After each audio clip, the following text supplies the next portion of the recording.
එනම් සුබ සන්ධ්‍යාවක් ප්‍රාර්ථනා කරනවා. ආයිබෝන් කියලා පිළිගන්න ඔබ සියලුම දෙනාව පුංචි වෙලාවක් ගත වුණා අපට අපි බලාපොරොත්තු වුණු මොහොතට වඩා ආරම්භ කරන්නට හේතුව මේ වර්ෂා තත්ත්වයක් දිවෙන පුරා තියෙන නිසා විවිධ පුද්ගලයන්ට විවිධ අපහසුතාවයන් මේ අවස්ථාවේදී තිබෙන බව අපිට දැනුම් දුන්නා. ඒ නිසා ඒ සිදුණු ප්‍රමාද දෝෂ ගැන ඇත්තටම මම කනගාටුව ප්‍රකාශ කරනවා. ඉතින් තරුණයන් විදිහට වෙන කවදටත් වඩා අපිට ආර්ථිකය අපේ රටේ ආර්ථිකයේ ලොකු අර්බුදයක් තියෙනවා කියලා දැනෙන්න අරන් අපේ ජීවිත කාලය පුරාවටම අපිට මෙහෙම දෙයක් දැනෙලා නැහැ. ඉතින් මේ පිළිබඳව මේ රටේ තරුණයන් අතරේ කතා බහක් ඇති කළ යුතුයි කියලා මට අදහසක් ඇති වුණාම මම මේ අදහස මුලින්ම ඉදිරිපත් කළේ මගේ කියවීම අනුව මේ රට සිටින දූරදර්ශීම නායකයා සහ විශිෂ්ටතම ගෝලීය රාජතාන්ත්‍රිකයා හිටපු අග්‍රාමාත්‍යතුමන්ට මම මේ සාකච්ඡාවක් අපි එක්ක කරමු කියන පණිවිඩය දුන් විගසම එතුමන් කිසිදු පැකිලීමකින් තොරව අපි මේක කරමු කිව්වා. ඒ අනුව තමයි අද මේ වැඩසටහන අපි සංවිධානය වුණේ. ඉතින් මම හිටපු අග්‍රාමාත්‍යකරු රනිල් වික්‍රමසිංහ මැතිතුමන්ව ඉතාමත් ගෞරවයෙන් යුතුව පිළිගන්නවා වගේම ඉතාමත් ස්තුතිවන්ත වෙනවා අද මේ වැඩසටහනට සහභාගී වීම සම්බන්ධයෙන්. ඒ වගේම අනිත් අතින් මම කියන්නට කැමති පිරිසක් ඉන්නවා. මේ තරුණයෝ පිරිසක් ඉන්නවා මේ රට කෙතරම් අගාධයකට වැටිලා තියෙනවා කියලා අපිට පෙනුනත් සමෘද්ධිමත් රටක් දකින්නට සිහින දකින්න තරුණ පිරිසක් ඉන්නවා. මම පෞද්ගලිකව මේ සිහිනය දකිනවා. මේ රට කවදා හරි නැගී සිටිනවා කියන සිහිනය මම ඇත්තටම දකිනවා. ඒ සිදුවේවි කියන බලාපොරොත්තුව මම ඉතින් මේ වැඩසටහන මම මේ දැන් සිහිනයක් ගැන රටේ සිහිනයක් ගැන කතා කරපු නිසා මට පුංචි දෙයක් මතක් වුණා. මම මෑතකදී කියවන්න මට අවස්ථාව ලැබුණා මේ ලී ක්වාන් යූ සිංගප්පූරුවේ නිර්මාතෘවරයා ලෙස සැලකෙන ලී ක්වාන් යූගේ ජීවිත කතා පිළිබඳ ලියවුණු පොතක්. ඒ පොතේ තිබුණ ලස්සන පිදුමක්. ඒ පිදුමෙන් මම මේ වැඩසටහන ඔබ සියලු දෙනාට පුදන්නට සූදානම් වෙනවා. එහි තිබුණේ ශ්‍රී ලංකාව අද්විතීය රටක් වන්නට සිහින දුටු සහ සිහින දකින ඔබ සියල්ලන් වෙනුවෙන් කියලා. ඉතින් ඒ පිදුමෙන්ම මම මේ වැඩසටහනට සහභාගී වෙලා තියෙන සිටින ඔබ සියලු දෙනාම පුදන්නට කැමැතියි. ඉතින් අපි අර්බුදයක ඉන්න මොහොතක්. මේ අර්බුදය අපිට පාවිච්චි කරන්න පුළුවන් කියලා මම හිතනවා. මේ අර්බුදයෙන් වඩාත් හොඳින් නැගිටින්නට. මොකද රයන් රෙනෝල්ඩ්ස් කියන කලාකරුවාගේ ප්‍රකාශයක් තියෙනවා any kind of crisis can be good. It wakes you up. So thanks to this crisis that we are facing today, I believe we have been woken up as never before. We have started to talk about the decisions and policies that the government implements and what the impact this could generate on us and the future of the youth. We have started to talk about the political culture of the country. This has not been here before. The same people, like once said, I have personally experienced this. The same people who once said, no, we are not interested in politics and we don't care what the government does. That's none of my business. Have now realized saying that I'm not interested in politics is like a man who is drowning in a lake and says, I'm not interested in water. Now they have realized it. They use social media platforms to praise the good things and to criticize what is bad without considering who made the decisions. So from my perspective, this is indeed a good sign. The youth of the nation, which I believe the blood of the nation, away from the traditional political culture. It's indeed a good sign. So let's get back to the topic, economy of Sri Lanka. Tyler Cowen, an American economist, once said, economics is everywhere and understanding economics can help you make better decisions and lead a happier life. So this is an attempt to make the youth of the country aware of what's really happening to the economy of Sri Lanka and how to get out from this crisis that we are facing today. ඉතින් වැඩි දුර කතා බහකට යන්නේ නැතුව අපි කතා බහ තුළට යමු. මොකද අපේ තරුණ මඩුලක් සූදානම් වෙලා ඉන්නවා. කරුණු ගණනාව කාරණය වෙන ලෙස මේ සාකච්ඡාව ඉදිරියට ගෙන යන්නට. ඉතින් ප්‍රථමයෙන්ම සාකච්ඡාවට ආරම්භයක් දීමට මම ආරාධනා කරන්නට කැමතියි හිටපු අග්‍රාමාත්‍යතුමන්ට තරුණයන්ට නිතරම තැන දෙන හිටපු අග්‍රාමාත්‍යතුමන්ට ගරු රනිල් වික්‍රමසිංහ මැතිතුමන්ට වැඩසටහනට ආරම්භයක් ලබා දෙන ලෙසට. ස්තුතියි පසිදු. මම ඉතා කෙටියෙන් කියන්නම්. මම හිතන්නේ අපි වැඩි වෙලාව දෙන්න ඕනේ ප්‍රශ්න අහන්න, පැහැදිලි කරන්න. මේ අර්බුදය මම හිතන්නේ නිදහසෙන් පස්සේ ආවේ අපේ උග්‍රම අර්බුදය. මේ අර්බුදයට මම හිතන්නේ කීපයක් එකක් තමයි අර්බුදය.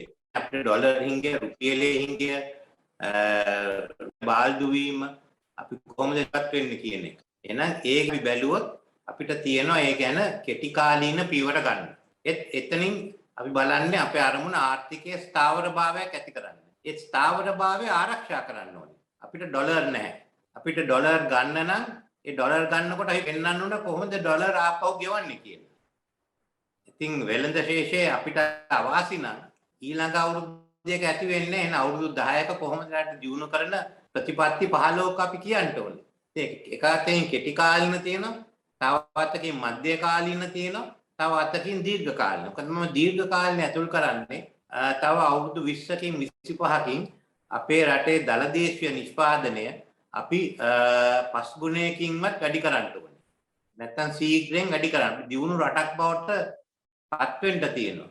නැයි පළමුවෙන්ම තියෙන්නේ කෙටි කාලීන. අපි කොහොමද මේ ප්‍රශ්නෙට අද විසඳුම් හොයාගන්න ආර්ථිකය ස්ථාවරය කරන්නේ? ඒ ස්ථාවරභාවය ආරක්ෂා කළා අපි කොහොමද සංවර්ධනයක් ඇති කරන්නේ? ඒ සංවර්ධනයෙන් අපි කොහොමද තව අවුරුදු 20ක් 25ක් වෙනකොට ඇත්ත වශයෙන්ම මේ රට දියුණු රටක් බවට පත් කරන්නේ? මේ මැදදී අපිට ප්‍රශ්න ගණනාවකට මුහුණ දෙන්න තියෙනවා. අපි හිතපු නැතිව විශේෂයෙන්ම ගෝලීය වෙනස් මේ දේශගුණ වෙනස් වීම නිසා ඒකට වුවමනා වියදම අපිට තව අපේ ආර්ථික ප්‍රශ්න තියෙනවා. තව අවුරුදු 10ක් වෙන්න ඉස්සෙල්ලා විශ්‍රාම වැටුප් ගෙවන්න මුදල් නැති මේ හැම එකක්ම බලලා අපි වැඩසටහනක් ඇති කරන්න තියෙනවා. ඇයි මම එහෙම කියන්නේ? මොකද ඒක අයිති ඔයගොල්ලෝ මේ තරුණයන්ගේ අනාගතය.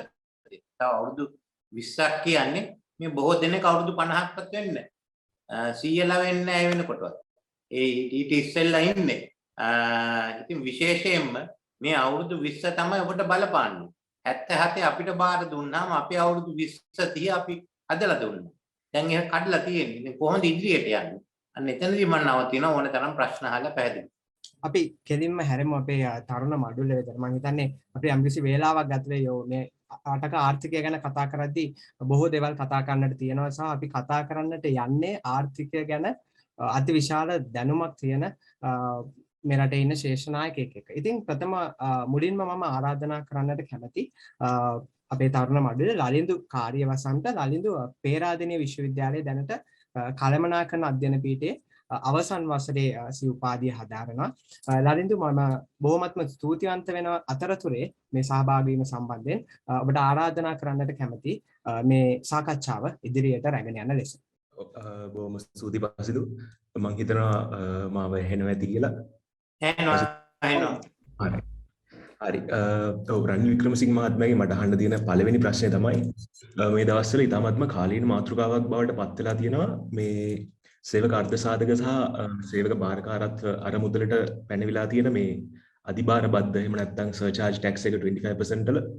ඉතින් මේකෙන් ඇති වෙන්න පුළුවන් ආර්ථික ප්‍රතිවිපාකය මොන වගේද? ජනතාවට ඇති වෙන්න පුළුවන් බදු බර කෙබඳු වෙයිද සහ වර්තමාන රජයට ඇත්තටම මේක කරන්න අවශ්‍ය කටයුත්තක්ද මේ වැටලා තියෙන ආර්ථික අවපාතයෙන් ගොඩ එන්න කියන එක තමයි මගේ පළවෙනි ගැටලුව. ඇත්ත වශයෙන්ම ආණ්ඩුව බලන්නේ ආදායම් වැඩි කරන්නේ. මෙතන මූලික ප්‍රශ්නේ තියෙන්නේ මොකක්ද? ආර්ථික අරමුදලයි භාරකාර අරමුදල. එතන හැම මාසෙම තමන්ගේ පඩියෙන් කොටසක් තැන්පත් කරනවා. හාම් පුතුන් තව කොටසක් ඒකට ඇතුළත් කරනවා. ඒ මුදල් තියෙන අවස්ථාවේදී ඒක තැන්පත් කළා ඒකට අපි තවසෙම පොලිය ගෙවන්න තියෙනවා. මේ මුදල් ඔක්කොම අරගෙන ආණ්ඩුවට යොදවනවා. ඉතින් මේ පොලිය ගෙවුවහම පස්සේ තමයි මුදල් ඉතිරි වෙනවා. ඒ ඉතිරි වෙන එක අයිති වෙන්නේ මේ තැන්පත් තියෙන ගිණුම් කරුවන්ට නෙමෙයි ඒක අරමුදලට අයිති වෙන්නේ. දැන් මෙතන ප්‍රශ්නේ තාම පැහැදිලි නැත්තේ මේ බද්ද දාන්නේ සම්පූර්ණ මුදලටද? එතකොට අර විශේෂයෙන්ම තමන්ට පොලිය ගෙවන එකට හානියක් වෙනවා. නැත්තම් පොලිය ඔක්කොම ඉවර කරාන් පස්සේ ඉතුරු වෙන ලාභෙට දැන් බැංකුවක් කරන්නේ බැංකුවට පුළුවන් පොලිය ඔක්කොම ගෙවුවෙන් පස්සේ තමයි ලාභය බලන්නේ. නැත්තම් අපි බැංකු ගිණුම ගෙනියන්න බෑ. එහෙම කරනවද නැද්ද කියලා. එහෙම කරනවා නම් ඉතින් පළවෙනි එක විශාල පහරක් වෙන්න පුළුවන්. දෙවෙනි එක කරොත් අර ලාභයෙන් කොටසක් යන්නේ. කොහොමද ඔය මුදල් ආණ්ඩුවට ගෙනියන එකක් ප්‍රශ්නේ එතන නෙමෙයි. මේක කොහොමද ඇති වුනේ? අලුත් ආදායම් බදු පනත යටතේ මේ අලුතෙන් ගෙනාව අලුත් බද්ද ඒ පනත් දෙකම සංසන්දනය කළා ආදායම් බදු දේශීය ආදායම් අධ්‍යක්ෂක ජනරල්තුමා තීරණයක් දුන්නා. තීරණ දෙන්න පුළුවන් මේ අරමුදල් දෙකම මේකට ඇතුල් වෙනවා. ඉතින් විශේෂයෙන්ම මේ ඒකට මේ බදු ගෙව යුතුයි කියලා. ඒක යාගේ තීරණයක්. දැන් මෙතන ගන්න පුළුවන් ක්‍රියාමාර්ග දෙකක් තියෙනවා. එකක් තමයි ඕනෑම තැන්පත්කරුවෙක්ට නැත්නම් වෘත්තීය සමිති වලට උසාවියට ගිහින් ඒ තීරණයට විරුද්ධව නඩු දාලා උසාවියේ අර්ථකථනයක් ගන්න. අනික තියෙන්නේ අර්ථකථනය කියන්නේ මේ කැකයක් තියෙනවා තමට අවාසි වෙයි කියලා. එහෙනම් තියෙන්නේ ආණ්ඩුවට පනතකින් මේක වෙනස් කරන්න. මොකද දැන් මෙතන තියෙන්නේ ආණ්ඩුව කියන්නේ ආණ්ඩුව ගැසට් එක දැම්මේ මේ අධ්‍යක්ෂ ජනරාල්ගේ තීරණයෙන් පස්සේ කියලා. ඉතින් මට පේන හැටියට මෙතන දෙකක් තියෙනවා. එකක් තියෙන්නේ නඩු දාන්න. නඩු දානකොට මේ ඒක අවසන් වෙනකම් මේ බදු ගෙවන එක නවත්තන්න පුළුවන්. ඊට පස්සේ ඕන්න එතන ප්‍රශ්නයක් තියෙනවා නම් නීතියෙන් පැහැදිලි කරන්න. ඒක තාම සිදු වෙලා නැහැ. අර්ථ සාධක අරමුදල වාරකාර අරමුදල නඩු දාන්න පුළුවන්. නැත්නම් තැන්පත් කරවන්න නඩු දාන්න පුළුවන්. එතන තමයි මම හිතන්නේ එතෙන්ට ගිහින් ඒක එතනින් විසඳන්න පුළුවන්. ඒක නැත්නම් අනික් විසඳුම තමයි පාර්ලිමේන්තුවේ කිව්වේ නීතියෙන් ඒක පැහැදිලි කරන්න. මේ දෙකේ එකක් ගන්න සිදු වෙනවා. මොකද මෙතන මූලික වශයෙන් 52ම යටතේ අධ්‍යක්ෂ ජනරල්තුමාට තීරණයක් දෙන්න පුළුවන්. එතුමාගේ අර්ථකථනය පිළිගන්නේ නැත්නම් අපි උසාවියට ගිහින් ඒක පෙන්නන්න ඕනේ. ඔව් විශේෂයෙන් මෙතන තමන්ගේ ගිණුමට හානියක් වෙනවද නැද්ද කියන්නේ. බොහොම ස්තුතියි විග්‍රහයට. ඊළඟ ගැටලුව විදිහට මට අහන්න තියෙන්නේ මේ රටේ දැන් පවතින මේ මෝටර රථ පිළිබඳ තියෙන ගැටලුව. ඉතින් සාමාන්‍ය කෙනෙකුට මේ වෙනකොට මම හිතන්නේ මෝටර රථයක් ගන්න පුළුවන් තත්ත්වයක තියෙනවා කියලා. සාමාන්‍යයෙන් 100ක විතර වාහනවල මිල වැඩිවීමක් මේ වෙනකොට රටේ දකින්න පුළුවන්. ඉතින් මේකට විසඳුමක් විදිහට සමස්ත ලංකා මෝටර රථ අලෙවිකරුවන්ගේ සංගමේ සභාපතිතුමා ඇතුළු නිලධාරීන් පිරිසක් නිර්දේශ කළා තිබුණා IMF එකෙන් සල්ලි අරගෙන මේ මෝටර රථ යානයනය කරන්න පටන් ගමු. මොකද මේ සාමාන්‍ය ජනතාවට මේ මෝටර රථ වාහනයක් පාවිච්චි කිරීමේ බෙනිෆිට් එක ලබා දෙන්න ඕනි කියන අරමුණත් එක්ක උයි මේ රටේ තියෙන මේ වාහන මිල සාමාන්‍ය තත්ත්වයටපත් කිරීමේ අරමුණත් පෙරදරි කරගෙන මේක ඇත්තටම මේ රටේ මේ තියෙන තත්ත්වෙත් එක්ක අවශ්‍ය ක්‍රියාමාර්ගද ඔබතුමාගේ අයිඩියා එක මොකක්ද මේ සම්බන්ධව? අලිනු වාහන වෙලා තියෙන්නේ දැන් ඇත්තටම මේ සාමාන්‍ය කියන්නේ පසුබිම ගැන බලන්න එපා. අද සමාජයට උවමනාද නැද්ද? මොනවාද වාහන වැඩි වෙනවද අඩු වෙනවද? වාහනයක උවමනාව තියෙනවා දැන් මේ කොරෝනා අර්බුදයත් සමනයකට පත්වලා දැන් ඒක ඇත්තටම අපි ඒකත් එක්ක ජීවත් වෙන්න පුරුදු වෙන වටපිටාවක ඉන්න හින්දා දැන් ආයි රැකියාවට යන්න ඉගෙන ගන්න තැනට යන්න එහෙම මොකද ඇත්තටම පොදු ප්‍රවාහනවලත් අඩුපාඩුවක් තියෙනවා. මොකද පහුගිය කොවිඩ් සමයේ බස් රථ හිමිකරුවන්ට උන්ගේ ලීසින් වාරික ගෙවා ගන්න බැරුව එහෙම බස් රථ නැති වෙච්ච රූට්ස් තියෙනවා. ඇත්තටම මම පෞද්ගලිකව ඒකට මුහුණ දෙනවා. ඉතින් අර ළඟම තියෙන ටවුන් එකට අපි ත්‍රී වීලරයක් අරගෙන ගිහලා ඉතින් බස් එකක් අරගෙන යන්න ඕනේ තත්ත්වයකට ඇත්තටම පත් වෙලා තියෙනවා. ඉතින් ඒකත් එක්ක වාහනයක් ගන්න එකේ මම හිතන්නේ දැන් අවශ්‍යතාවය පොඩ්ඩ ඇති වෙමින් පවතිනවා. ඒ කියන්නේ වාහන මේ රට වොමනයි. මෝටර රථ විතර නෙමෙයි බස් ඕනේ ත්‍රී වීලර් ඕනම සමාජයකට වොමනයි. ඉතින් ඒවා අපි ලබා ගන්න ඕනේ. අපේ රටේ තියෙන්නේ ආනයනය කරන ආර්ථිකය. ඒ ආනයනය කරාම තමයි තීරු බදු ගෙවලා ආණ්ඩුවට ආදායම් ලැබෙන්නේ. ආනයනය නැවැත්තුවාම ඇත්ත වශයෙන්ම අපිට ලැබෙන ආදායමත් අඩු වෙනවා. ඉතින් මෙතන ඩොලර් හිඟයයි ප්‍රශ්නේ තියෙන වාහන ප්‍රශ්නයක් නෙමෙයි. ඩොලර් හිඟය. ඊ රුපියලේ හිඟය විකුණන්න විසඳන්න ඩොලර් හිඟය ඕනේ. ඒ නිසා මම කියන්නේ වාහන වුවමනයි. වාහන ඕන අපි සාමාන්‍ය ආර්ථිකයකට යන්න. මේක වාහන විතරයි මේ බලපාන්නේ අපේ කර්මාන්ත වලට අමුද්‍රව්‍ය වුවමනයි. ඒක ඉදිරියට ගෙනියන්න හැම අංශයකම ඕනේ. ඉතින් අපි ආනයනය කරන ආර්ථිකයක්. ඉතින් ඩොලර් නැති කරාම ආනයනය කරන්න බෑ. අපිට ජීවත් වෙන්න බෑ. ඉතින් එතනදී කඩා වැටෙනවා. ආණ්ඩුවට තියෙන්නේ කොහොමද මේ ඩොලර් ලබා ගන්න? කෙටි කාලේ නෑ දීර්ඝ කාලේ. දීර්ඝ කාලේ කියන්නේ මම ඉස්සෙල්ලා අපේ ගේම්ස් ශේෂයේ විශේෂයෙන්ම අපිට අවශ්‍යයි. අපිට ඩොලර් අඩුවක් තියෙන්නේ. ඉතින් අවුරුදු 10ක් තුලදී අපි ඒක අපේ පැත්තට වාසියට හරව ගන්නවා. ඩොලර් ප්‍රමාණය වැඩි කර ගන්නවා. එතෙන්ට අපි යන්න ඕනේ. මේ ඩොලර් තියෙන එක සීමා කළා හරියන්නේ. මම මේ අනිවාර්ය කාලේ මගේ කාර් එකට අවුරුද්දට හම්බුනේ ටයර් දෙකක්. හරි. බොහොම ස්තුතියි මේ විග්‍රහයට. පසුදු මම හිතනවා අපිට මෙතනින් ඉදිරියට වැඩසටහන කරගෙන යන්න පුළුවන් කියලා. බොහොමත්ම ස්තුතිවන්ත වෙනවා රනිල් වික්‍රමසිංහ මහත්මයාට ලබා දුන්නු පිළිතුරු වලට. බොහොම ස්තුතියි රනින්දු. බොහොමත් වැදගත් කරුණු කිහිපයක් පිළිබඳව අවධානය යොමු කරාට සමාජයේ සාමාන්‍ය අපි ආර්ථිකය ගැන කතා කරද්දී අවධානය යොමු නොවන කාරණා කිහිපයක් ගැන කතා කරාට බොහොමත් ස්තුතිවන්ත වෙනවා.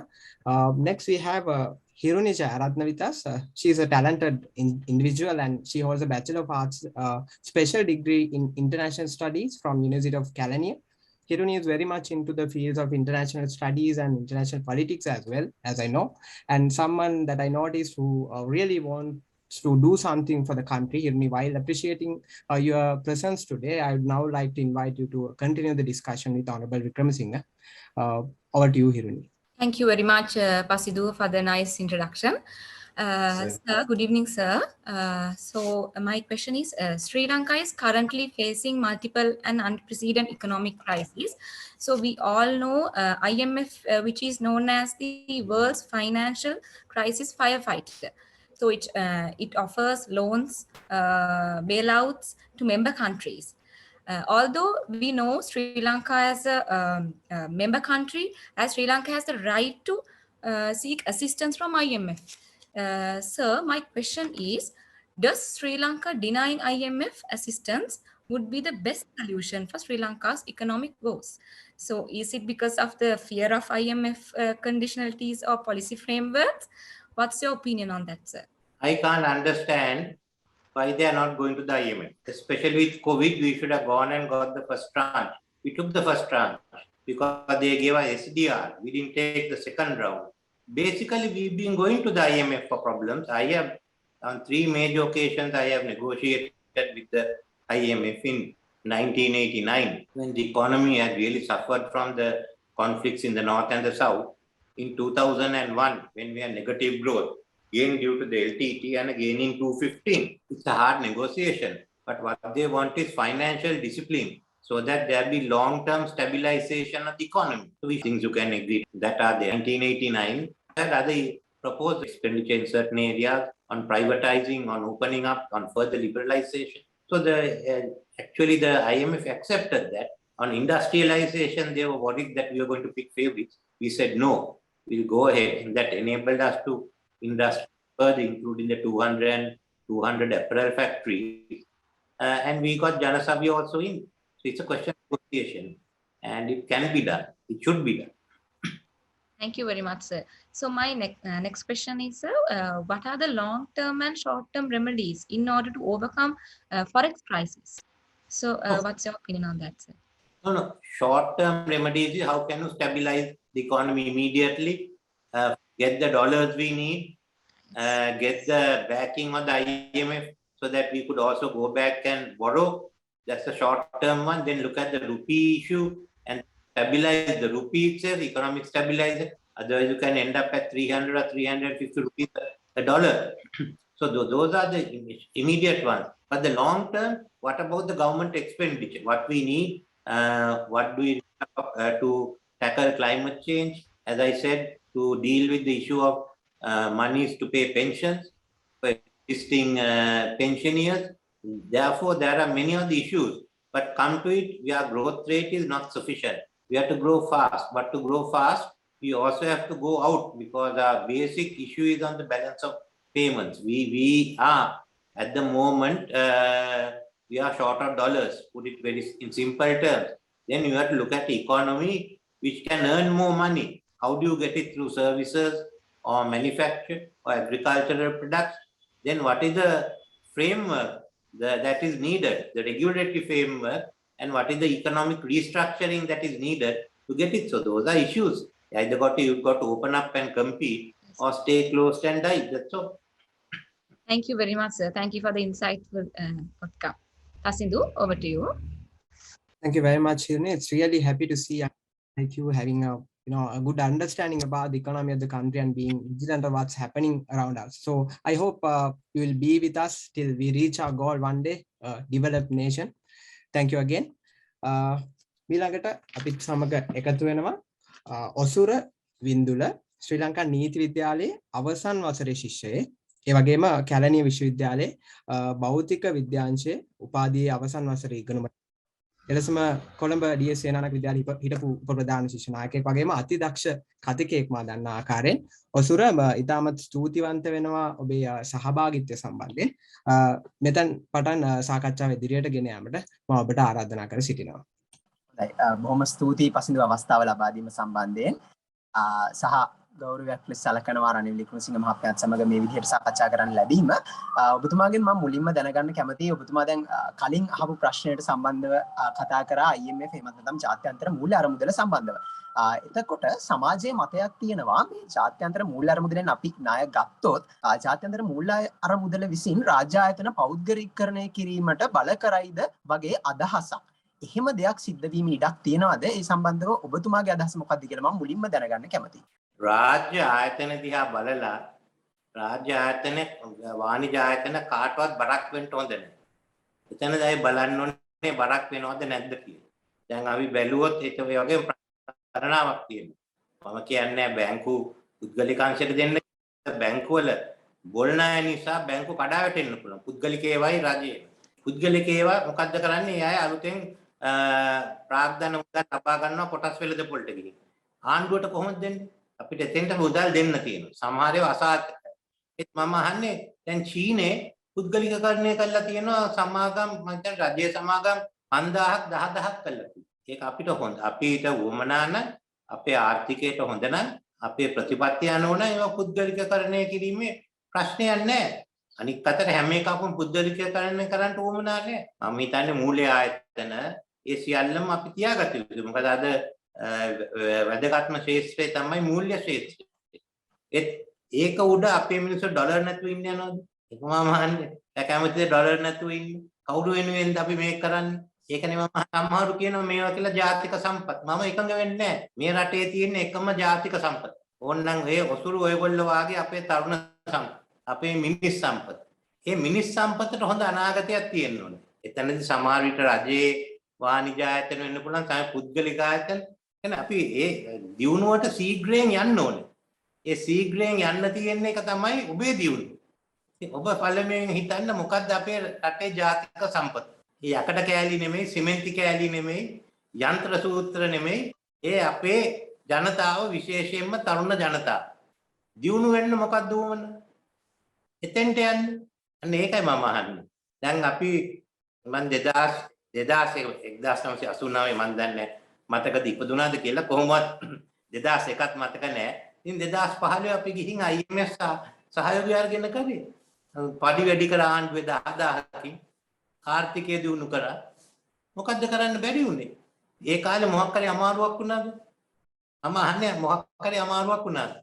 අනේ නෑ. දැන් මම එකක් කියන්නම්. මේ IMF එක ඇවිල්ලා අපේ රට විකුණනවා කියන එකම එක ඉල්ලීමක් කරන්න. තමන්ගේ දරුවන් පිටරට යවන්න එපා අධ්‍යාපනය. තමන් පිටරට යවන්න එපා. එතකොට රටෙන් පිට වෙන ඩොලර් ගාන අඩු වෙනවා. තමන් පිටරට යනවා, තමන්ගේ දරුවන් යවනවා, අධ්‍යාපනය කරනවා. මෙතනින් ඩොලර් අඩු කරාම කියන අපේ අනාගතය ඇති නොකරන්න. මේ ජාතික සම්පත අපි ආරක්ෂා කරන්නේ නැත්නම් මේ ජාතික සම්පත අපෙන් ඈත් වෙලා යනවා. ඒවා අපි දකින්නවාද? විශේෂයෙන්ම ආගමන විගණන දෙපාර්තමේන්තුවේ ඉස්සරහින් ඉන්න પાස්පෝර්ට් ගන්න. මේ තානාපති කාර්යාලය ඉස්සරහා ඉන්නවා වීසා ගන්න. ඒක නේද අපේ ජාතික සම්පත. ඇයි ඒ යන්නේ? අන්න එතන හිතන්න. ඒක ජාතික සම්පතයි තියෙන්නේ. ඒක ජාතික සම්පත ආරක්ෂා කරන්න, දියුණු කරන්න, හොඳ අනාගතයක් අරගන්න ඕන එකක් අපි කරන්න. ඉවර ගන්න ඕනේ. ඒකයි මගේ මතය. බොහොම ස්තුතියි ඊටාම් වටිනා අදහස් සම්බන්ධයෙන්. මම හිතන්නේ ඔබතුමා ඒ පිළිතුරේදී සඳහන් කරා මේ වාණිජ කටයුතු සහ මූල්‍ය බැංකු සම්බන්ධයෙන් තියෙන තත්ත්වය පිළිබඳව. එතකොට අපි දැන් දකිනවා මේ මොහොතේදී රටේ ඊටාම විශාල වශයෙන් මුදල් අච්චු ගැසීම සිද්ධ වෙනවා.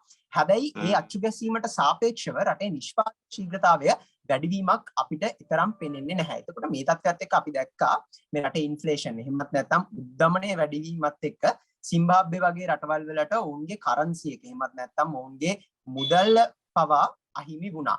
එතකොට දැන් රටේ තියෙන මුදල් අච්චු ගැසීම් ප්‍රමාණයත් එක්ක ඒ වගේ අවදානමකට යෑමේ හැකියාවක් තියනවද?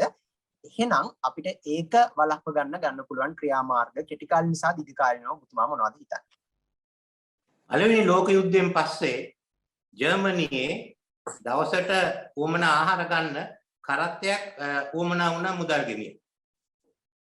අන්න එහෙම තමයි සිම්බාබ්වේ අපි ඒ විදිහට දැන් 2019 රුපියලේ වටිනාකම නොවැම්බර් මාසේ 185. අද කීයද? 250යි 260යි.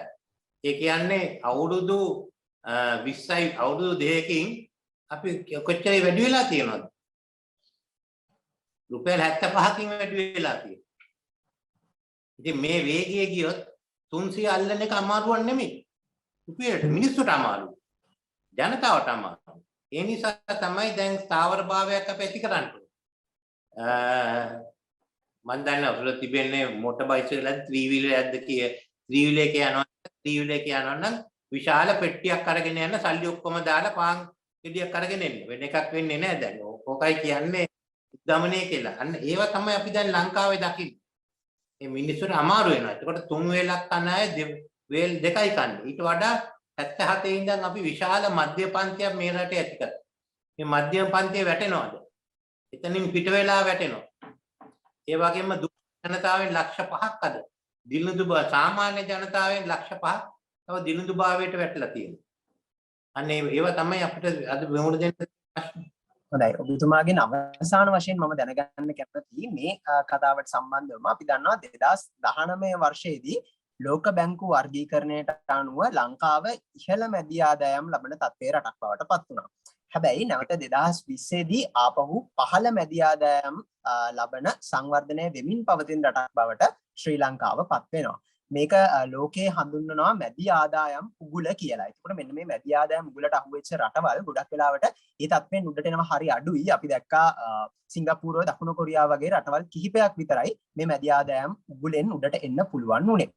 එතකොට ලංකාවට මේ යන තත්ත්වයක් එක හැකියාවක් තියනවද ඉහළ මැදි ආදායම් ලබන තත්ත්වයකට හෝ එතනින් ඉහළට එන්න? එහෙමනම් අපිට ඒකට තරුණයෝ වශයෙන් අපි ගන්න ඕනේ ක්‍රියාමාර්ග මොනවද? අපි මැදි ආදායම් රටක් හැටියට තිබුණේ මැදි ආදායමේ කොටස් දෙකක් තිබුණා. ඉහළ ආදායම් පහත් ආදායම් low middle income country. අපි එතන හිටියේ. අපි කොහොමද ඉහළ තත්ත්වයට ගෙනියන්න හිටියා. ඒ 2020 දී කොවිඩ් නිසා ගියවද අපි වැටුණා. ඒක කෙටි කාලීන වැඩසටහන් තියෙන ආපෝ එකෙන් නැගලා එන්න උඩහට. දැන් යන විදිහට අමාරු වෙනවා. අපි දැන් වැටිලා තියෙන්නේ. අපි ඉහළ ආදායම් මේ මට්ටමකට යන්නයි අපි ක්‍රියා කරන්නේ. එතෙන්ට ගෙනියන්න. අපි ඉහළ ආදායම් මට්ටමට යන්න ඕනේ. ඒකෙන් පස්සේ තියෙනවා ඉහළ ආදායම් මට්ටම. ඉස්සර තියෙන මැද පන්තියේ ඉහළ තත්ත්වයට යන්නේ. එතන ඉඳන් ඉහළ ආදායම් තත්ත්වය. ඒ කියන්නේ lower middle income, upper middle income, high income. ඉතින් අපි දැන් තියෙන්නේ එතෙන්ට ඉහළ මැද ආදායම් ඉහළ තත්ත්වයට පැමිණෙන් පස්සේ කොහොමද ඉහළ ආදායම් රටකට යන්නේ? මුගක් රටවල් වල එතෙන්ට යන්න බැරි වෙනවා.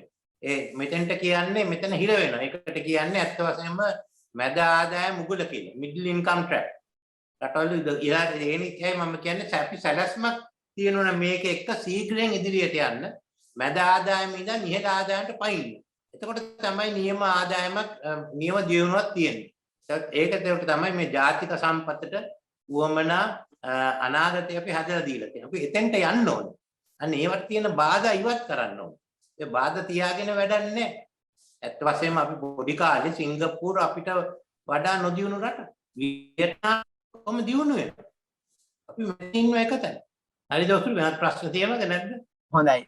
නෑ බොහොම ස්තුතියි රනිල් වික්‍රමසිංහ මහත්මයානි. මම හිතන්නේ ඒ ගැටලු සම්බන්ධයෙන් තමයි මට දැනගන්න තිබුණේ. බොහොම ස්තුතියි. ඊටමත්ම සතුටුයි ඔබතුමාත් සමග සංවාදයේ යෙදීම සම්බන්ධයෙන්. පසිදු බොහොම ස්තුතියි ඔසුර. බොහොම කෙටි දැනුම් දීමකින් තමයි ඔසුර අපිත් එක්ක එකතු වුණේ. ඔසුර ඇත්තටම ගොඩක් ක්‍රියාකාරී තරුණෙක්. අපිත් සමග ඉදිරියටත් සම්බන්ධ වෙයි කියන බලාපොරොත්තුව මම තියෙනවා. බොහොමත්ම ස්තුතිවන්ත වෙනවා නැවතත්.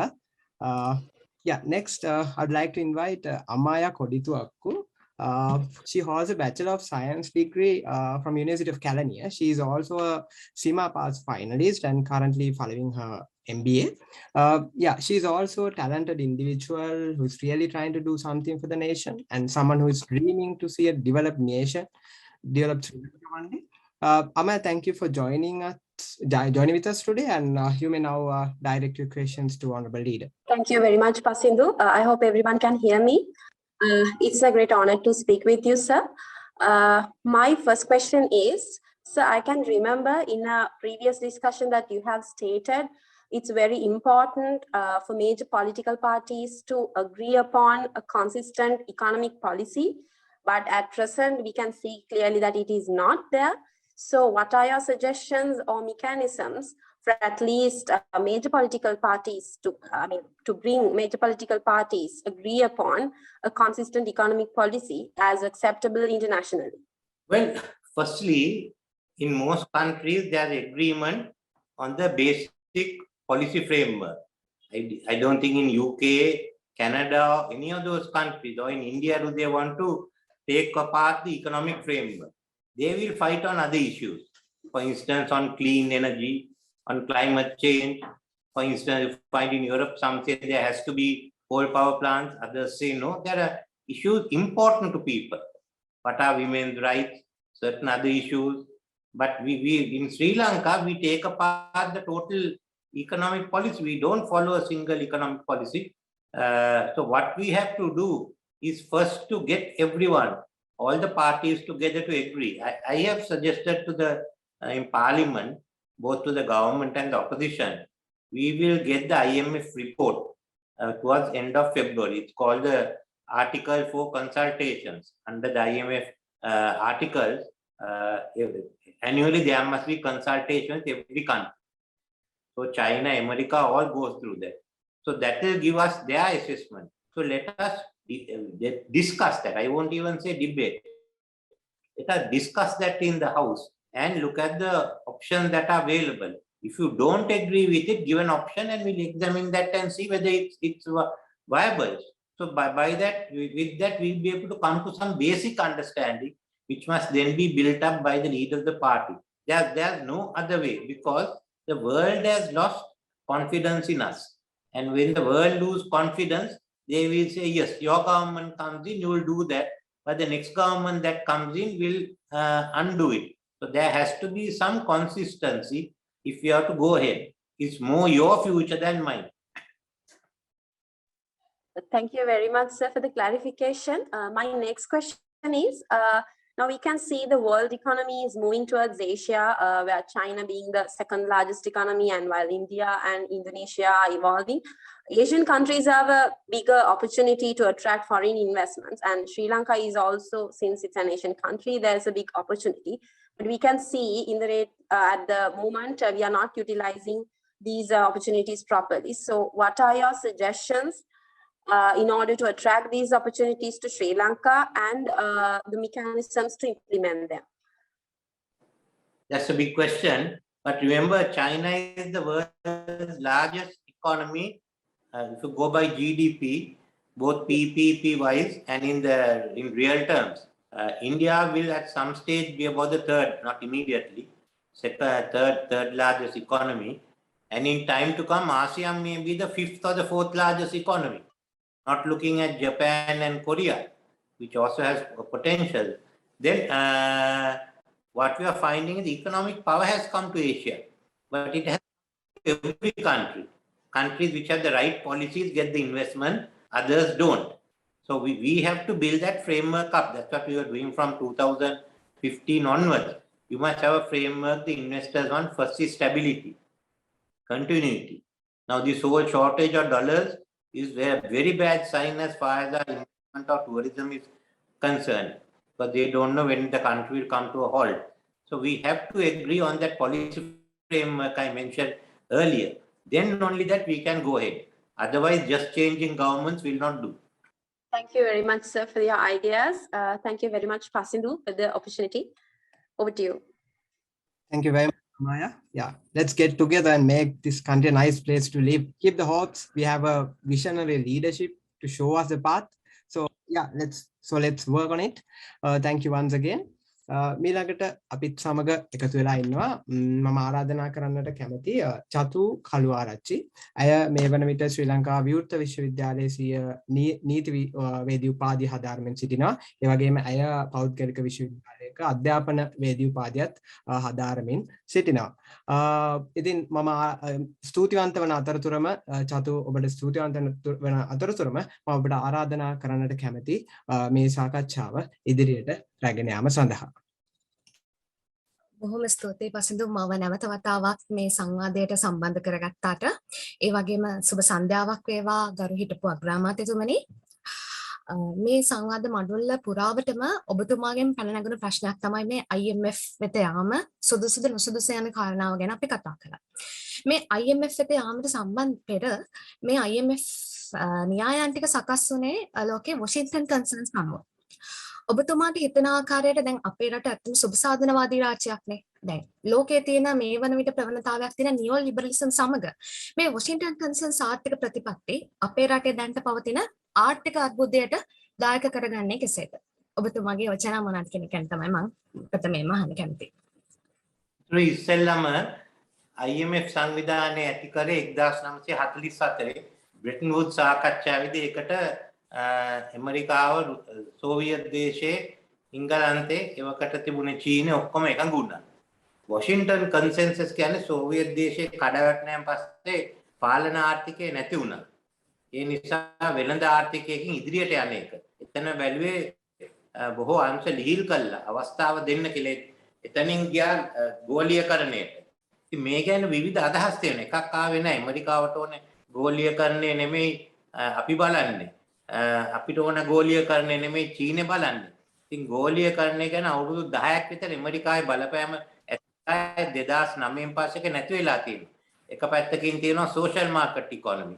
ඒ කියන්නේ සමාජ වගකීම් ඇතුව වෙළඳ ආර්ථිකය විශේෂයෙන්ම යුරෝපයේ ස්කැන්ඩිනේවියන් රටවල් ජර්මනිය එහෙම දෙන්නේ. එතන ඇත්ත වශයෙන්ම අය කරන අය බදුත් ආදායම් බදුත් වැඩි.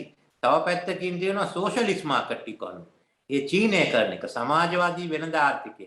සමාජවාදය තමයි දේශපාලනය. තනි පක්ෂය. ඒ ඇත්ත වශයෙන්ම මේකේ වෙළඳ ආර්ථිකයේ හුඟක් කරුණු අපිටත් බලා ගන්න පුළුවන්. ඒකට සිංගප්පූරුවේ තව කාරණයක් තියෙනවා. ඒකේ ආර්ථිකය පාලනය කරන්නේ රජයේ සමාගම්. ඒ සමාගම් වාණිජ්‍ය වශයෙන් ගෙනිහිල්ලා අමාත්‍යාංශයට තියන්නේ නැහැ. වෙනම බාරකාර අරමුදලක් යටතේ තියලා ක්‍රියාත්මක කරන්නේ. ඒකට ජපානයේ තියෙන ක්‍රම ගණනාවක් තියෙනවා. අපිට ඕන එක තෝරගන්න පුළුවන්. ඒ වෙළඳ ආර්ථිකයේ මූල ධර්මය කියන්නේ චීනේ වුණත් විශේෂයෙන්ම සිංගප්පූරුවේ ආසියානු රටවල් වුණත් ඉන්දියාවේ වුණත් යුරෝපයේ එක කරගෙන ඉත අපිට ඇමරිකන් ක්‍රමවේදයට යන්නම කොමනා නැහැ. ඒකට 2009න් පස්සේ විශාල ආර්ථික අර්බුදයේ විශාල පසුබෑමක් ඇති වුණා. දෙවනුව මම කියන්නේ ආර්ථික ක්‍රමයේ වෙළඳ ආර්ථිකය පමණ නෙමෙයි වෙළඳ පොළ ආර්ථිකය. අපි ඒ වගේම මූලික ප්‍රජාතන්ත්‍රවාදය මූලික අයිතිවාසිකම් තියාගෙන යමු. රටවලින් ගන්න පුළුවන් ඒවා අරගෙන අපිට සුදුසු එක අපි සකස් කරන අපි බන්න ඕනේ ලෝකෙට ගිහින් ලෝකේ ආක්‍රමණය. ඔක වෙළඳ පොළ ආක්‍රමණය කරන්න භාණ්ඩ කීපයක් හොයාගෙන ඉදිරියට යන්න. අනේ ඒකයි අපි කරන්න ඕනේ. IMF එක දැනගන්න ඕන නම් IMF වෙබ්සයිට් එක ගන්න imf.org. ඒක හොඳයි කියවන්න. සතියට සැරයක්. බොහොම ස්තුතියි අග්‍රාමාත්‍යතුමනි, උපඅග්‍රාමාත්‍යතුමනි.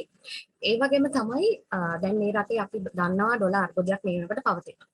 මේ ඩොලර් අර්බුදයක් එක්ක අපේ රටේ ආනයන ප්‍රතිපත්ති කොහොමද සකස් විය යුත්තේ? ඒවා පිළිබඳව තීරණ ගත්තී අපේ මේ ඩොලර් අර්බුදයක් විසඳගෙන අපේ රටේ ආර්ථිකය නැවත යථා තත්ත්වයට පත් කරගන්නට රටේ රාජ්‍ය ප්‍රතිපත්ති සකස් විය යුතු ආකාරය කොහොමද කියන එක ඔබතුමාගෙන් දැනගන්න කැමතියි. දැන් නිදසුනක් වශයෙන් මීට මාස කිහිපයකට පෙර පොහොර නැව සම්බන්ධයෙන් ලොකු කතා බහක් රටේ ඇති වුණා. ඒ පොහොර නැවට ඇත්තටම අපිට ඩොලර් ප්‍රමාණයක් රටේ අවාසනාවන්ත ලෙස ගෙවන්න සිද්ධ වුණා. ඇත්තම කාරණාව කිව්වොත් අපි එහෙම. මේ වගේ රාජ්‍ය ප්‍රතිපත්ති ගන්නකොට තීරණ ගද්දී මේ ඩොලර් අර්බුදය හමුවේ අපේ තීන්දුව සකස් විය යුත්තේ කොහොමද? ඒ පිළිබඳව ඔබතුමාගේ වචන මොනවද? අපි බලන්න ඕනේ අපිට මොකක්ද උවමන? ශක්තිමත් ආර්ථිකයක්ද ඩොලර් ගණන් කරන එකද කියන්නේ. ඩොලර් ගණන් කරන ඩොලර් අඩු වුනහම මොකක්ද අපි කරන්නේ? එතකොට අපේ ආර්ථිකය සීමා වෙනවනේ. ආනයන සීමා වෙනවා. ආනයන සීමා වන අපනයන සීමා වෙනවා. අපේ ආර්ථිකය දිහා බලලා ආර්ථිකය ඉදිරියට ගෙනියන්න. අපිට වෙළඳ ආර්ථිකයක් ශක්තිමත්ව ගෙනියන්න තියෙනවනේ. ඒකට ඩොලර් අඩු වුණොත් අපි හොයා ගන්න ඕනේ. විශේෂ 2021 කොවිඩ් නිසා ආර්ථික පසුබෑමක් රටවල තිබුණා. ඒ අවස්ථාවේදී අපිට ඩොලර් ගන්න ලැබුණ IMF එකෙන්. අපි අරගත්තේ නැහැ. සාකච්ඡා කරන්න ගියේ නැහැ. ඒ වගේම ඒ වෙනුවට මොකද්ද අපි කරේ? අපි පෝර ගේන එක නැවැත්තුවා. ඉතින් ඩොලර් අර්බුදය උඩ දැන් තියෙනවා මේ මහ කන්න වෙනකොට ආහාර අර්බුදය. ඔය කරගෙන යන්න බෑ. අපිට ඕන වුණා නම් අපි ඩොලර් හොයාගත්තා නම් පොහොර ගේන එකත් ප්‍රශ්නයක් වෙන්නේ නැහැ. පොහොරක් ගේන්න පුළුවන්. මොකද ලෝකේ හැම රටේම මේ වෙළඳාම තියෙන්න ඕනේනේ. අපේ ප්‍රශ්නේ තියෙන්නේ දීර්ඝ කාලීන ඩොලර් අඩු කිරී අපේ ඩොලර් අඩුව හිඟේ කොහොමද දීර්ඝ කාලීනව විසඳන්නේ කියලා. ලෝකයක දැක්කත් අපිට 2015 රුපියලේ ආර්ථිකේ රුපියලේ හිඟයකුයි ඩොලර් හිඟයක් දෙකක් තිබුණා. අපි 2017 වෙනකොට රුපියලේ හිඟය විසඳුවා. ඒ කියන්නේ අපිට අපේ ණය ගෙවන්න පුළුවන් කියලා පෙන්නුවා. ණය ගෙවන එක ඊළඟට තිබුණේ අපේ ඩොලර් හිඟය විකුණන්න විශ්වාස ණය ලබා ගන්න. ඒ දැන් අපි වැටිලා හැම එකක්ම නැතිලා තියෙන නිසා ඩොලර් ගැන හිතන්න එපා. ආර්ථිකය ගැන ආර්ථික ඉදිරියට ගෙනියන එකයි. එතනදී ඕන ඩොලර් කොහොමද හොයාගන්නේ කියලා බලන්න. ඔබතුමාගේ ඊළඟ ප්‍රශ්නයේ ආර්ථික අර්බුදය සම්බන්ධයෙන් ටිකක් වෙනස් වෙච්ච කාරණාවක්. පෝට් සිටි පනතත් එක්කම මේ ළඟදී කරලියට මුදල් විශුද්ධීකරණ පනත එළඹුණා. මේ මුදල් විශුද්ධීකරණ පනත පෝට් සිටි වගේ විශාල ව්‍යාපෘති රට ඇතුලේ සිද්ධ වෙනකොට ඒ වගේම අද මීට කී දවස් කිහිපයකට පෙර මීට සති ගණනාවකට පෙර පැමිණි ප්‍රවෘත්තිත් එක්ක විශේෂයෙන්ම පැනමා පේපර්ස් ඒ වගේම තිරුපති ඉන්සිඩන්ට් මේ වගේ දේවල් එක මේ මුදල් විශුද්ධීකරණ පනත පිළිබඳව ඔබතුමාගේ අදහස් කොහොමද? අපේ රටට මුදල් විශුද්ධීකරණ පනත මේ ක්‍රියාවලියට ගැලපෙන්නේ කොහොමද? ඒක ඉම්ප්ලිමන්ට් වෙන්නේ කොහොමද කියන පිළිබඳව සරල හැඳින්වීමක් ඔබතුමාගෙන් බලාපොරොත්තු වෙනවා. මුදල් විශුද්ධීකරණ පනත උවමනයි. මොකද ලෝකයාද වැඩසටහන යෙදෙනවා. අපි එතෙන්ට ඇතුල් වෙන්නේ නැත්තම් ඇත්ත වශයෙන්ම අපිට සිදු වෙන්නේ අපිව ඒ අය වෙන් කළා මේකට සහයෝගය නොදෙන රටක් එක්ක සැලකලා. මෙතනින් අපි බැලුවේ ඇත්ත වශයෙන්ම මේ අපේ අදහස තිබුණේ පෝට් සිටි එකෙන් විශේෂයෙන්ම ඇත්ත වශයෙන්ම අපි කියනවා නම් ලංකාවේ තියෙන්නේ මේ ලංකාවෙන් පිට ගන්න දෙනු වලට. ඒක කරන්නේ. එතෙන්ට යනකොට අපිට හොඳ ශක්තිමත් ආර්ථික ක්‍රමයකයි හොඳ නීතිමය ක්‍රමයක් තියෙන්න ඕනේ. ඉතින් අන්න ඒ වෙනස තියෙනවා.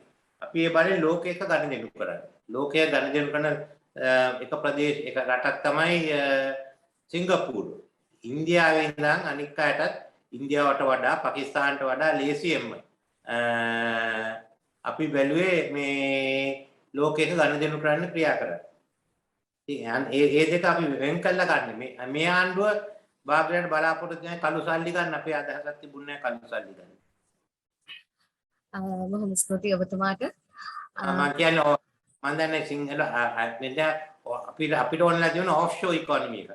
ඉතින් ඒකට කළු සල්ලි ගේන්න ඕම නැහැ. කළු සල්ලි ගෙනාවා නම් ලොකු ප්‍රශ්නයක්. බොහොම ස්තුතියි ඔබතුමාගේ පැහැදිලි කිරීමට. පස්සේ ඔබට අවස්ථාව ඒ වගේ මේ අවස්ථාව ලබා දුන්නට ඔබට එනතත් ස්තුතියි. බොහොම ස්තුතියි චතු. චතු මම දන්නේ අපිත් එක්ක මුලින් ඉඳන්ම සිටපු කෙනෙක්. ඒ වගේම අදත් මම දන්නේ විදුලි කප්පාදුවකට මුහුණ දීලා බොහොම අපහසුතාවයකටත් මුහුණ දීලා තමයි මේ අද අපිත් එක්ක සහභාගී වුණේ. ඉතින් බොහොමත්ම ස්තුතිවන්ත වෙනවා නැවත වතාවක්. අපි බලාපොරොත්තු වෙනවා ඉදිරියටත් ඔබ අපිත් එක්ක සම්බන්ධ වෙයි කියලා. Next, I'd like to invite Sachini Vijayasekara, who is following her studies in the field of banking. She is also someone who has been with us since the beginning of this journey. So while appreciating your presence here today, Sachini, I would now like to invite you to continue this session. Thank you so much, Prasidu, and thank you for having me here today. I hope I'm audible enough despite of the rain sound. So actually, sir, the first question I'd like to ask from you is that right now we are in a huge downfall in the Sri Lankan work remittances due to these the exchange rates issues and also. So we know that work remittances plays a huge role in our economy. So what are your suggestions on how to improve the situation right now? No, as a result of not giving the correct exchange rate for remittances, what you develop is the alternate system is now flourishing. The Hawala system is now flourishing. So there is another banking system going, it may not be you. It certainly will be somewhere in Peta, not in Fort, but the money is moving. Money is there, but they'll keep it abroad. That also they are doing. Some of them are afraid. So they Hawala fraud has increased. And even if we come back to giving they still get used to keeping their money out as a security. They are frightened that the Sri Lanka currency can collapse. So we cannot expect them to come immediately, bring all the money back, even if the correct exchange rate. You don't mind moving from formal bank to the Hawala system? Can't hear you. Okay, thank you so much, sir, for that input actually. And also there's one other thing I would like to ask. That is that the major portion of our currencies actually we are spending on imports. We are actually based on imports. We are trying to import like every single thing, like even the like toys, the cosmetics, clothes, whatnot. So instead of trying to do that, why don't we try to focus on the producing in our country, like the improve the production capacity within the Sri Lanka with the good quality and try to shift the mindset of people towards made in Sri Lanka.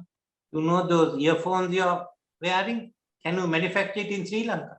If you manufacture, what is the cost? What will be the cost? Look, we have to manufacture what we are good in, provide the services what we are good in, and buy the others from outside. That's how everyone is managing. Look at Singapore, they haven't even got water, but they are getting enough money from their services, manufacturing and tourism. So let us look at what we are good, and what we have to do really is not to if you want money, is to look at the gap we have in the dollars and see how we can earn more and double it. Then if to have that, you must have competitive industries. If you have to have competitive industries, you must restructure it and remove some of the restrictions. My first question is, why can't banking become far more competitive, that you can get more banking? That's another financial. So it's a big activity. We can do services, we can do logistics, we can do certain types of manufacturing, certain types of agriculture. Look at where you are good and go into that. Yes, sir. Thank you so much, sir. And also there's one other thing actually, as we spoke the Singapore point several times, it is actually inspiration for Sri Lanka and many other developing countries in terms of economic development. But they believe the diversity, the ethnic diversity is their strength. So the advantage of unity among different ethnicities in our country could help us towards a greater future. What are your thoughts regarding that? Who was Lee Kuan Yew's model? Do you know? I'm not sure. Late Mr. D.S. Sennaik. He liked the Ceylonese identity, how he ran the country. So we are really the successor to D.S. Sennaik. We moved out of it. He stayed with it. And their country is rich. So remember, he just took over from us. The whole question of a Ceylonese identity, as Sri Lanka was then called. And he developed it further. That was all. The majority and the minority all must exist. All must have equal treatment. But look at their cultural heritage. So when you think of Lee Kuan Yew, just remember from whom he got it. Thank you so much, sir. And actually, Pasil, thank you for inviting me and having me here today. Over to you, Pasil. Sachini, thank you once again. I'm really happy to see these young ladies and gentlemen dreaming about a developed nation one day, even when we are in a crisis today. You all are keeping the hopes alive. Thank you once again. අවසාන වශයෙන් අපිත් එක්ක සිටිනවා මයුර මනහර තරුණ පරිගණක මෘදුකාංග ඉංජිනේරුවරයෙක්. මම මයුර මනහර ඔබට ආරාධනා කරන්නට කැමතියි ඔබගේ ප්‍රශ්න ගරු නායකතුමන් වෙත යොමු කරන්නට. බොහොම ස්තුතියි පසින්දු අවස්ථාව ලබා දුන්නට මාව පැහැදිලි ඇහෙනවද? ඇහෙනවා මවුල ඇහෙනවා. ගරු නායකතුමනි මගේ ප්‍රශ්නය වෙන්නේ දැන් ඔබතුමා සඳහන් කරා මේ පවතින ආර්ථික අර්බුදයත් එක්ක අපේ රටේ මැදපන්තියේ ජනතාව මුණ දෙන කාරණයක් තමයි ජීවන විදුම කියන්නේ. ඔවුන්ගේ ලැබෙන ආදායම් මට්ටම ස්ථිර වුණත් ජීවන වියදම දවසින් දවස වැඩි වෙනවා. එතනදී ඔවුන් මුණ දෙන කාරණයක් තමයි බැංකු පද්ධති මූල්‍ය පද්ධති හරහා ලබාගත් ණය ගෙවා ගැනීම අපහසුතාවයට මුහුණ දෙනවා. ඔබතුමා සඳහන් කළා මේ රටේ තරුණ සම්පත කියන එක. ඔවුන් තමන්ගේ ව්‍යාපාර විකුණලා පවා මේ රටින් යන තැනට පත් වෙලා තියෙනවා. ඉතින් මම ඔබතුමාගෙන් අහන්න කැමතියි රජයක් විදියට ගත හැකි පරිණාම විසඳුම් තියෙනවද මෙන්න මේ තත්ත්වය සමනය කරගන්න? මම හිතන්නේ පාර්ලිමේන්තුව තුළ අමාත්‍යවරු ගණනාවක් මේ සම්බන්ධයෙන් මේක අදහස් පළ කරා. නමුත් ඒවා ප්‍රායෝගිකව සිදුුනේ නැති තරම්. බැංකු පද්ධති මූල්‍ය පද්ධති හරහා ප්‍රායෝගිකව ක්‍රියාත්මක කරන්න බැරි වුණු තරමට තිබුණා. ඔබතුමාගේ මේ කාරණය අහන්නේ ඔබතුමාගෙන් පරපුරට ලබා දිය හැකි පණිවිඩයක් ලෙසත් ඔබතුමාගෙන් පරපුර හරහා පවතින රජයට වැඩ පිළිවෙලක් විදියට යෝජනා කරන්න පුළුවන් දෙයක් විදියටත් පිළිතුරක් ලබා ගැනීම බලාපොරොත්තු වෙනවා. මෙතන ණය ගැන ප්‍රශ්න දෙකක් තියෙනවා. දෙපැත්තක් තියෙනවා. එකක් තමයි ඇත්ත වශයෙන්ම මේ ආර්ථිකය කඩාවැටීම නිසා ණය බර වැඩි වෙලා තියෙනවා. අනික් පැත්තෙන් තමයි මේ බොල් ණය වැඩි වෙලා දැන් අපේ දලදේශීය නිෂ්පාදනයෙන් 10%ක් 15ක් තරම් බොල් ණය තියෙනවා. ඒ බැංකු වලට දරා ගන්න බැරි බරක්. ඉතින් මේ ඔක්කොම දැන් ආර්ථිකයෙන් විසඳන්න තියෙන බැංකු වලිමුත් බෑ. හැම එක්කෙනාගෙම ණය උනේ හැම එක්කෙනා ණය අර ගන්න ගියා කියලා විසඳුමක් එන්නේ නැහැ. ඇත්ත වශයෙන්ම ඔය ණයට පාදලා තියෙන වාහනයි නිවාසයි ඔක්කොම ආපහු අරගත්තොත් ඒවා ආපහු මිලදී ගන්න මිනිස්සුනේ. ඒකනේ අර්ථාර්ථේ විශාල ප්‍රමාණයක් තියෙනවා. කවුරුත් අරගන්න ඉඩම් ගන්නෙත් නෑ. දෙවනුව බැංකුව ඉතින් මේ දෙකම එකට එකතු කරගෙන යන්න ඕනේ. ඉතින් ආර්ථිකය හදන්න. අපේ බැංකුවේ ව්‍යාපාර ගෙනියන්න නම් අපිට ඉස්සෙල්ලම තිබුණේ අපේ ඩොලර් හිඟය විසඳගන්න. ඩොලර් හිඟයට යන්න තිබුණේ නැහැ. ඒ වගේම අපේ ආදායම් හිඟයක් තිබුණේ නැහැ 2019. ඒ දෙක විසගත්තාම අතේ සල්ලි තිබුණාම තමයි ඒක දියුණු වෙන්නේ. අපි එතෙන්ට ඉස්සෙල්ලා යන්න ඕනේ. එතෙන්ට ගියාන් පස්සේ දීර්ඝ කාලයක් යනවා මේ ණය දිහා බලලා කොහොමද ණය උන්නේ යට අපි දෙන සහනය කුමක්ද? අනික් අතට බැංකු වලට කොහෙන්ද මුදල් ලබලා දෙන්නේ? කාල බොල් ණයක් තියෙන අවස්ථාවේ ඉදිරියට එන්නේ. හැම බැංකුවකටම ලංකා බැංකුව, මහජන බැංකුව, දැන් පුද්ගලික බැංකුව හැම එකටම මේ ප්‍රශ්නේ තියෙනවා. මේ දෙපැත්තම තියෙනවා. ඉතින් මේ ප්‍රශ්නේ විගහට විසඳුවේ නැත්තම් ඇත්ත වශයෙන්ම බැංකු ක්‍රමයේ කඩාවැටෙන්න පුළුවන්. ඒක අපි කියන්නේ විගහට IMF එකට ගිහින් හරි මේක සාකච්ඡා කරන්න. ඒකට දීර්ඝකාලීන විසඳුමට ඒක සහයෝගය. හරි බොහොම ස්තුතියි නායකතුමනි. මම හිතන්නේ මගේ අනිත් ප්‍රශ්නය ලනිඳු විසින් ඉදිරිපත් කරා. බොහොම ස්තුතියි අදහස් දැක්වීමට. පසින්දු ඔබට බාර. බොහොමත්ම ස්තුතියි මයුර. එසේනම් අපි වැඩසටහන ආරම්භ කළ දැන් පැයකට ආසන්න කාල සීමාවක් ගෙවි ගොස් තිබෙනවා. දැන් අපේ වැඩසටහනේ නිමාවටයි පැමිණෙන්නේ. දැන් මම ආරම්භයේදී කියපු විදිහට මගේ තියෙන ප්‍රශ්නේ මම නායකතුමාට යොමු කරන්නට කැමතියි. මේ ආර්ථිකය සම්බන්ධ ප්‍රශ්නයක් නෙවෙයි, බලාපොරොත්තුවක් සම්බන්ධ ප්‍රශ්නයක්. මම ආරම්භයේදී කිව්වා මේ වැඩසටහන මම පුදන්නට කැමතියි අර මම කියපු අර ලී ක්වාන් යූගේ පොතක් පිදුමේ තිබුණු අද්විතීය ශ්‍රී ලංකාවක් දකින්නට සිහින දුටු සහ සිහින දකින්නම් සියල්ලන් වෙනුවෙන් කියලා. මේ වැඩසටහන පිදුනේ ඒ සියලු දෙනා වෙනුවෙන්. එසේ උවමනාවක් නැතිනම් ශ්‍රී ලංකාවේ ආර්ථිකය ගැන අද කතා කරන්නට හෝරාවකටත් වඩා වැඩි කාලයක් අපිත් සමග රැඳී සිටීමේ උවමනාවක් නැහැ. ඉතින් මම හිතනවා ඒ පිදුමට නිසි වටිනාකමක් අපිට ලැබුණා කියලා. නායකතුමනි මම මේ ප්‍රශ්නය අහන්නට කැමතියි. දැන් මම ආරම්භයේදී කිව්වා මම සිහින දකිනවා පෞද්ගලිකව ශ්‍රී ලංකාව සංවර්ධිත රටක් වනු ඇති කියලා මම සිහින දකිනවා. ඒ වගේම මම බලාපොරොත්තු වෙනවා ඒ සිහින යථාර්ථයක් වෙයි කියලා. අපි අර The Alchemist පොතේ නිතරම සඳහන් වෙන්නේ when you really want something or the universe conspires in helping you to achieve it කියලා. ඉතින් මම හිතනවා මේක කවදා හරි වෙයි කියලා. ඉතින් මම ඔබතුමන්ගෙන් දැනගන්නට කැමති අවසාන වශයෙන් මේ සඳහා තාරුණ්‍ය දායකත්වය විය යුත්තේ කෙසේද සහ තාරුණ්‍ය මේ සඳහා දායකත්වය දක්වා ගන්නට අපිට තියෙන සැලසුම් මොනවාද? ඔබේ පැත්තෙන් ඔබට තියෙන සැලසුම් මොනවාද? සිහිනය සැබෑ කරගන්න තියෙනවනේ. සිහිනය සැබෑ කරගන්න නැත්නම් ඒක සිහිනයක්. එතනම හිත නවතිනවා. සිහිනය සැබෑ කරගන්නවා නම් එහෙනම් ඒක කොහොමද ක්‍රියා කරන්නේ? සිහිනය ඔක්කොම එකතු වෙන්න ඕනේ අරමුණ ඉෂ්ට කරගන්න. සංවිධානය වෙන්න ඕනේ. මගේ මතය දැන් මේ අනාගතය දිහා බලන අවුරුදු 20ක් තියා. ඒ අවුරුදු 20 තියා බලනවා නම් එතන ඉන්න අයට අපි පුහුණු කළා වගකීම බාර දෙන්න උවමන. ඉතින් විශේෂයෙන්ම ඒ දිහා බලනවා නම් අපිට තුනේ 77 දී ජයාජයවද මැතිතුමා අපිව කතා කළා 72 කිව්වා ඔයගොල්ලෝ අනාගතයේ තියෙන්නේ ඔයගොල්ලෝ ඇවිල්ලා අපි එක්ක වැඩ කළා මේක හදාගන්න කියලා වගකීම බාර දුන්නා. එතනින් තමයි මම ගාමිණී දිසානායක ලලිත් අතුලත් මැදිලි අනිත් තරුණ බොහෝ දෙනෙක් ඇවිල්ලා ඉදිරියට ගියේ. අපි මේකේ හැදීමේ හොඳයි නරකයි දෙකම බාර ගන්න ඕනේ. දැන් අලුතෙන් හිතලා අපි යන්න පස්තාවක් කොවිඩ් සමාජයකට යන්නේ. ඒක ඉදිරියට යන්න තියෙනවා. ලෝකේ විශාල ලෙස වෙනස් වෙනවා. අද විශේෂයෙන්ම ඉංග්‍රීසියෙන් කියනවා ජෙන් Z නේද? එයාට තමයි දැන් තියෙන මිලේනියල් වලටත් වඩා. ඉතින් තමන්ගේ අදහස් අනුව යන්න ඕනේ. ඒකට සංවිධානය වෙන්න. සංවිධානය වෙලා තමන්ගේ හඬ නගන්න. ඒකයි වෙලා තියෙන්නේ. එතනින් එකතු වෙන්න. මනම් බැලුවේ එක්සත් ජාතික පක්ෂයට එදා ජයාජයවර්ධන මැතිතුමා කිව්වේ හැටියට කැමති හැම එක්කෙනාම ගෙනල්ලා එයාට බාර දෙන්න වගකීම් අරගෙන ඉදිරියට යන්න. නැත්තම් මේ කරන අලුතෙන් හිතන්න ඕන. අලුතෙන් හිතන ඕන තැනකට යන්න.